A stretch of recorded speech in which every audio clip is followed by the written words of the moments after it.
You said NME Editor, so yeah, I remember Russell Brand. That was quite a memorable one where he took on Bob Geldof, didn't he? That was quite funny. Yeah, did. Yeah, that was. There was a couple of years where when we were really firing, that kind of 2004 to 2006, when everything was just running at full pelt, and we were this massive cultural force, and sales were going up, and yeah, everything was going right, and we were embarrassing the Brits, or getting to a point where we were embarrassing the Brits, and we had Russell Brand presenting the NME Awards.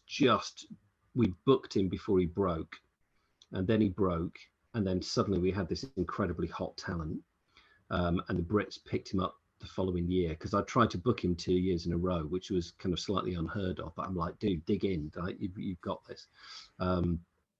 Couldn't make it work, and then the following year we had Matt Horn and James Corden. Can you believe that?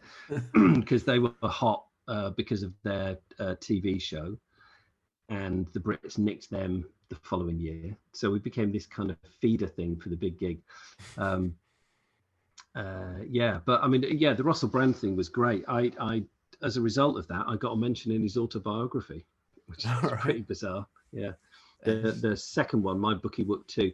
So it was such a pivotal moment for him. My Bookie Wook, the first one, goes up to just before the NME Awards, and My Bookie Wook 2 starts with the NME Awards and goes forward.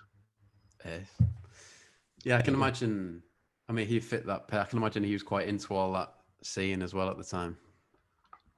Yeah, well, I don't know whether he was, to tell you the truth. He understood the iconography of it, and he dressed well.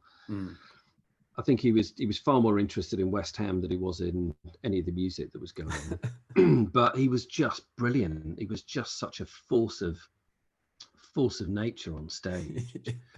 The kind of like the glamour and the presence and the intelligence and the confidence, and he's a bit of a mixed bag now, but at the time he was just perfect. He was absolutely perfect.